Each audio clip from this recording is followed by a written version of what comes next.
Hey everybody, I'm Ryan Doyle. Welcome to the Verdigris Table. Today we're talking about our hero's new hometown. The Dragon of Icespire Peak from the D&D Essentials kit starts in the town of Phandalin, and your players will return here again and again throughout the course of the adventure. And in the last video we talked about how useful it is to give the characters a connection and a reason to care about this place. The book kind of tells you you can just wing it, which is maybe okay for an experienced dungeon master, but probably a recipe for disaster if you are a first-time dungeon master. And even a seasoned veteran, honestly, with years of improv experience, is likely going to have a better time and give their players a better time with at least a little bit of preparation. So let's get a handle on how things are going before you sit down to play. Phandalin is a new town built on the ruins of an old town, and that's a great D&D recipe. Remember it. Layers of history, a fantasy setting that's actually kind of post-apocalyptic, providing a ton of opportunities for adventure. We are on the frontier here, far from civilization and the big cities back on the coast, and here there be monsters. If you want to inject some sepia tone, Wild West, Gold Rush, or like pioneer settler flavor here, go for it. Make this place your own. Now, it is worth knowing that the old settlement was destroyed by the ancestors of the orcs who got chased off of Icespire Peak just now. That's a nice little detail that does a lot of work to make this world richer, I think. There are 7 locations labeled on the map, but the shrine is empty as Sister G is away on Harper business. If this book is so concerned about being succinct and not overwhelming a new dungeon master, why give us 2 paragraphs on an NPC that's, quote, out of town for the duration of the adventure? It feels a little weird, so maybe skip her at first, or better yet, keep her in your back pocket in case you need somebody to show up who's able to cast Greater Restoration or even resurrect a dead character or something. We've got 2 stores here, Barthen's Provisions, which sells everything you'll find on page 43 of the Essential Kit rules in here. That's 25 gold pieces or under. And Linonshield Costers, which has the weapons and the armor. I really like the detail that Linonshields won't sell anything to characters that are acting like jerks, essentially, but that's just as likely to get the place robbed as it is to make the player characters behave better. Between these 2 locations, we get 2 shopkeepers, one of whom has 2 assistants. So if you are feeling a little overwhelmed playing the role of a bunch of non-player characters, I could see consolidating all of this into one shop with one person running it. I'm not saying that you should do that. I'm saying it's an option. It will definitely make things easier on you at the cost of giving the players fewer people to interact with and hear rumors from. That is one of the main methods of getting information to the player characters and the players themselves. And the entries on the Phandalin Tales table are going to provide context and actually have plot hooks for quests that aren't going to appear on that job board. You can roll to see what comes up or just choose what you want the PCs to hear about in that moment. Alternatively, you can just assign different rumors to different NPCs. Also, feel free to add or subtract from this list as the game goes on, or when you want to emphasize certain elements of the story or encourage particular quests at particular times. If the first PC they talk about is freaking out about the orcs, then the players might skip the starter quests, blow past the job board entirely, and head straight into trouble that they are not leveled up enough to face. And you couldn't blame them, right?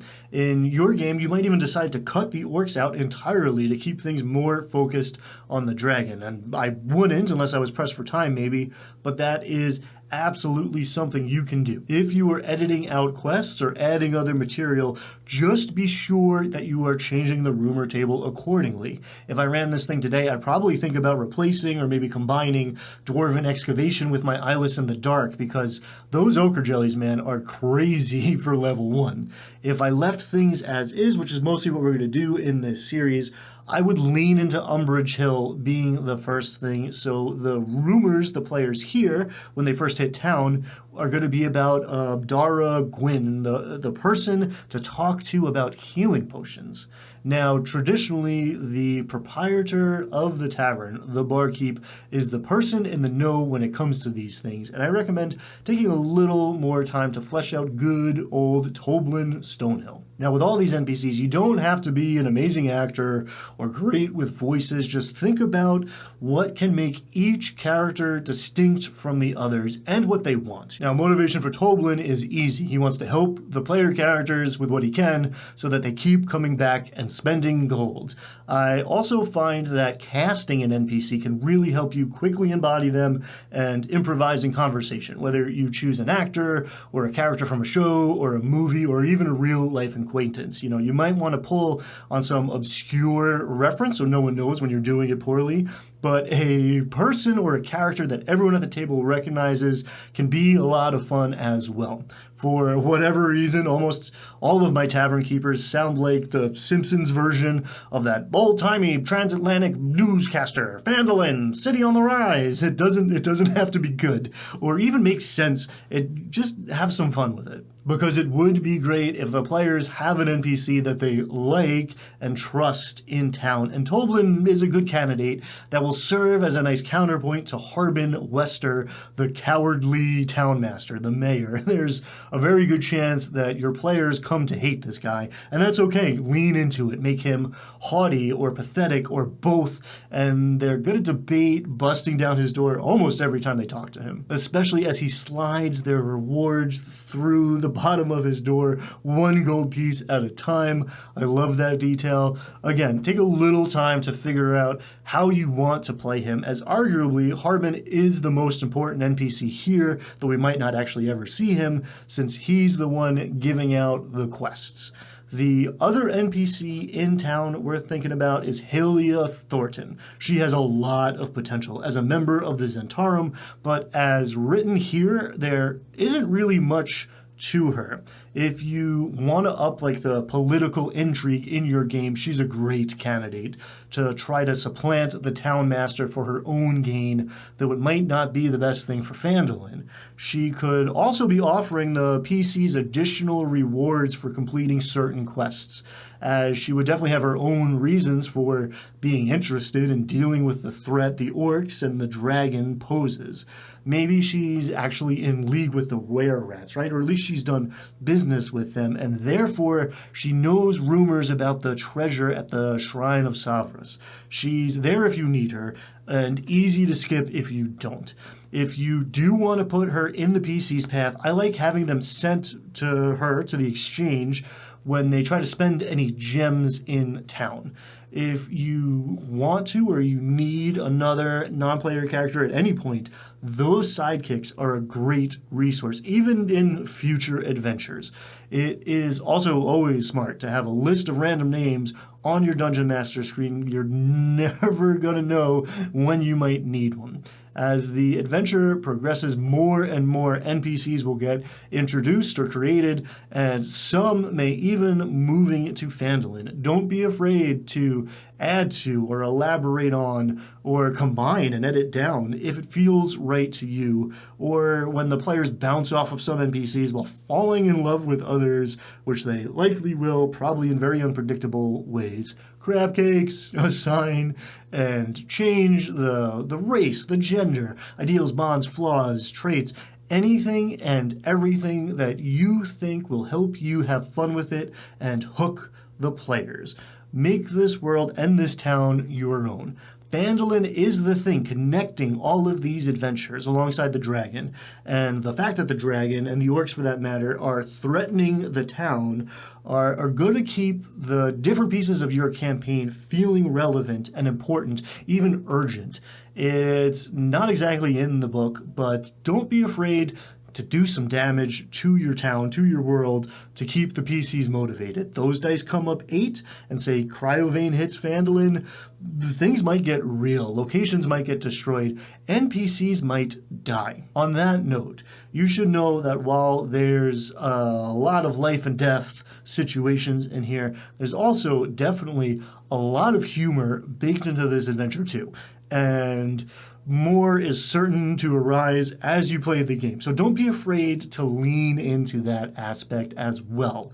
Laughter around the table doesn't mean that things can't get intense. Quite the opposite, in my experience. So do not feel like you have to choose one or the other tone and like strictly maintain it. One more thing on NPCs in Phandalin. I want you to at least consider adding the Stone Cold Reavers into this story fairly early. As written, these mercenaries show up at the very end of things, but it's all a little weird and flimsy for my taste. I'll help you make it way better when we get there, a fitting climax to all of this, but we're going to do a little bit of that groundwork here by having talk of them around Phandalin early on. They can be a great foil for the party throughout the campaign, and we can also use these mercenaries to explain how the quests the PCs don't complete get accomplished.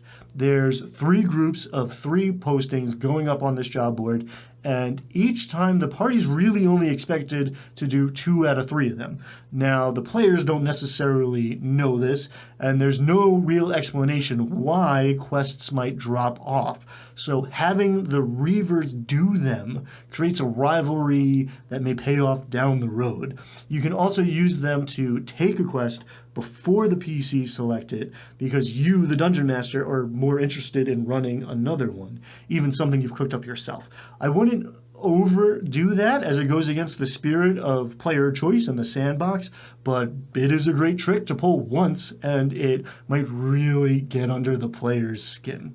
You can have a confrontation and a heated exchange of words on the road to town or maybe out in front of the job board, but keep in mind combat obviously could break out, and 4 or 5 veterans are going to put up a tough fight, even at level 5. Now, if things go down, you can always go for non-lethal damage, have the PCs wake up without their gold later if a fight does go sideways for them, and if the Reavers die in town instead of on top of the mountain, that's okay too. But odds are there's just going to be some smack talk before the Reavers ride off into the sunset on their horses, and it can also be very useful to have other NPCs compare the party to the Reavers, right? Favorably or unfavorably, to maybe encourage them to feel or act more like the good guys. But it is probably for the best if the party doesn't meet them or even maybe hear about them that very first time they hit town. Let the players have their pick of these first batch of quests, right? And when they return to town after completing 2 of them, that's when we'll have the Reavers already out on the 3rd and deliver the set of follow-up adventures. Now, those initial quests, man, are actually kind of crazy to be throwing at a level 1 party. So we're going to go over each of them carefully together. But first, I think it's probably wise to talk about the elephant in the room, the other campaign set in Phandalin, and actually, maybe I should say the other campaigns, plural, set in Phandalin, because guess what? There is a 3rd one on the way, coming out in 2023 as well. I'm excited, but that's a year away from when I'm recording this, so let's talk about how Dragon of Icespire Peak relates to the Lost Mine of Phandelver from the original 5e starter set. Now, I know in the last video I said you can safely ignore any material that's not in this book, and that is still true, but I think a lot of folks out there are going to be interested in how these 2 adventures line up, because it isn't exactly obvious. The Essentials kit was published a few years after the starter set, so it feels like it should come after in game time too, but there's no talk of the events that happened in Lost Mine. And to my mind, Phandalin feels a little less developed. I did a bunch of research to try to get a canonical answer for you. Remember when I said Forgotten Realms lore can be a real rabbit hole? Well, yeah, we're going to go over that real quick, and then I'm going to give you my take. Simple answer, in Lost Mine of Phandelver, it says Mount Hotenow erupted 30 years ago, and in Dragon of Icespire Peak, it says that happened 50 years ago. So there you go, it's 20 years later. Only nothing seems to have changed. The map is the same, the amount of buildings are the same, a lot of the people are the same if they're still here. Going one level deeper now and looking at connections to other published adventures, there's some evidence that the Tyranny of Dragons storyline is going on during Lost Mine, right? And we know that Storm King's thunder happens after the Tyranny of Dragons because it says so. But check this out. Cryovane is in Storm King's thunder, where he's chained to a frost giant ship. Cool. He's a he there, by the way, not an it. And he has a mate, some eggs, and is an adult dragon. Obviously, he's a young dragon in Icespire Peak, so that's confusing, huh? Especially if the dragon gets killed in either story. We can reconcile this. Sure, maybe it's a common name for white dragons, or young Cryovane was named after their father, but still, it's confusing. In my way too much time spent researching all of this, I found a great piece on Alpha Stream where Teos has these adventures set 1 year apart in a map of everything. And as you can see, a lot of world-shattering events happen very quickly in the Forgotten Realms. If you are into this stuff, I'm going to put a link to this article in the description. It's a doozy, but finding that article just confirmed my feelings, right? After I came up from air, after all this hunting, canon doesn't matter. Now, if that statement made you feel some kind of way, maybe you're clutching your pearls and screaming blasphemy right now, and you hit me up in the comments, go for it. But first, let me clarify. Wizards of the Coast has not made it easy to say what happens when between different adventures, and they've probably done that on purpose, in order to keep products feeling relevant and selling, and so Dungeon Masters can do what they want with the material. Now, I think a Dungeon Master could still do what they wanted, even if there were clear answers provided to these questions, but what are you going to do?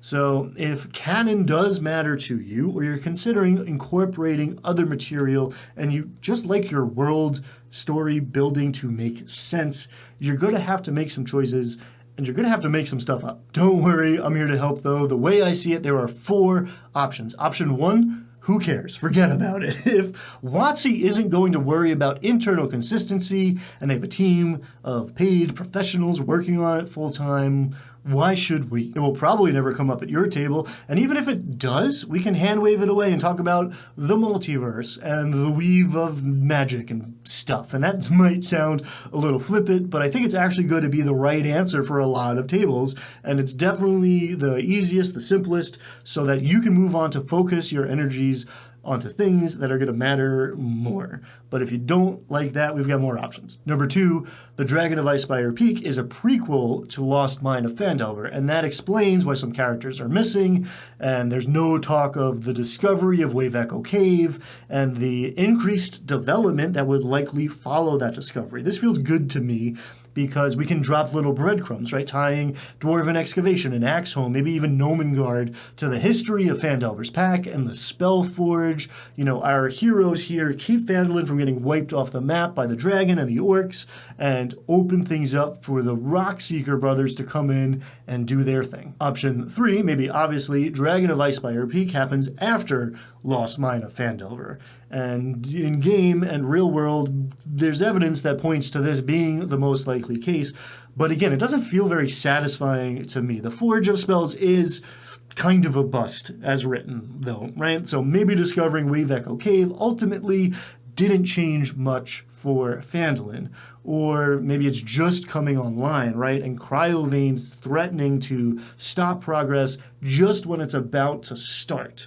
Whichever story is coming first in your game, the important thing for you to think about is, how do the events of the earlier story impact what we find in the later one? For instance, if Sildar or Halia Thorton replaced Harbin Wester in one adventure, they're the town master now in the next one. But the most important and fun thing is to show how the actions of the players left an impact on the world.